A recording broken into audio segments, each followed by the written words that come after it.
Las historias del creepypasta, mirad con precaución. Hoy vamos a relatar Éxodo. Lo recuerdo todo muy bien, tenía tan solo 10 años y aún puedo recordarlo, nunca se me olvidará. Eran los tiempos en que varias bandas buenas y varias malas surgían.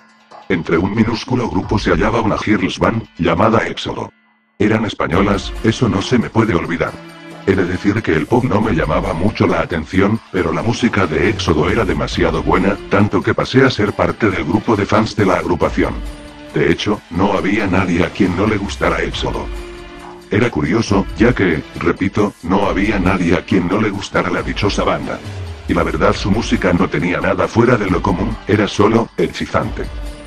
La popularidad de dicho grupo fue creciendo más y más, sobre todo cuando se anunció la salida de su primer disco. Todos estábamos ansiosos por comprarlo, mi hermano y yo no dejábamos de hablar de eso, hasta que llegó el tan esperado día. Lamentablemente, en la noche mi hermano enfermó y lo llevaron de urgencia al médico, dejándome totalmente sola en la casa. Me sentía totalmente agobiada sin razón alguna, y para relajarme puse el nuevo disco de Éxodo. Todo iba bien hasta este momento. Los tracks pasaban uno tras otro. Hasta que llegó el track 6, que fue donde todo se enrareció. El ritmo de la música iba bastante relajado, con unos toques de electrónica que llevaban muy bien el ritmo como para una fiesta, pero entre las notas, se podía escuchar algo muy a lo lejos. Rápidamente me di cuenta de eso, por lo que decidí repetir esa parte y escucharlo con los audífonos puestos, en un volumen alto. Me di cuenta que había una voz que decía cosas extrañas, inentendibles para el volumen en el que se encontraba la música. Irremediablemente repetí esa parte y subí nuevamente el volumen, ahora era perfectamente audible, a pesar de que empezaba a lastimarme los oídos. Decía cosas en latín que no podía entender, pero luego una fugaz voz sobre la voz en latín decía algo rápido. Nuevamente repetí esa parte, y decidí abrir la tapa del estéreo para pasar el disco de forma lenta. El disco ahora reproducía lentamente, a un volumen muy alto, y yo esperaba a que esa parte sonara nuevamente. La música ahora distorsionaba espantosamente, como si estuviera tocada en una pianola muy desafinada. El sonido me calaba los huesos, y había algo que me decía que detuviera el disco en ese momento. Aún así no lo hice, y mis sospechas fueron confirmadas.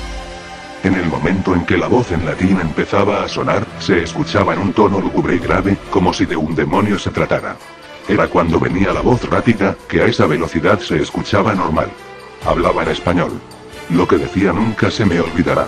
Nunca estamos solos, siempre hay uno dentro de nosotros. Quité la mano del disco asustada y empezó a correr a la velocidad normal. En ese momento hubo un apagón. Ahora algo me decía que cerrara los ojos, y esta vez hice caso a mi voz interna. Aún con los ojos cerrados, pude percibir un fulgor rojo, como si hubiera un incendio. No sé cómo terminé en mi cama, era la mañana siguiente, y todo estaba totalmente bien. Me dirijo a la cocina a desayunar, y es cuando se me ocurre mencionar el disco. Pero todos me miran extraño. ¿De qué estás hablando? No existe ninguna banda con ese nombre. Mi hermano comenta. Vuelvo a mencionarlo todo, a relatar lo sucedido, incluso me dirijo a donde se supone había puesto el disco la noche anterior. Lo extraño era que no se encontraba ningún disco de Éxodo en el estéreo, sino un disco de Guns N' Roses.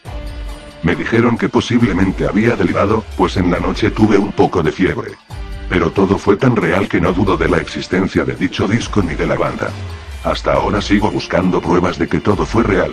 Intento buscar en internet grupo Éxodo, pero resultan varias páginas cristianas y sobre el fin del mundo. Tal vez sea un mensaje del más allá, quién lo sabe. Solo siguiendo mi búsqueda lo podré entender.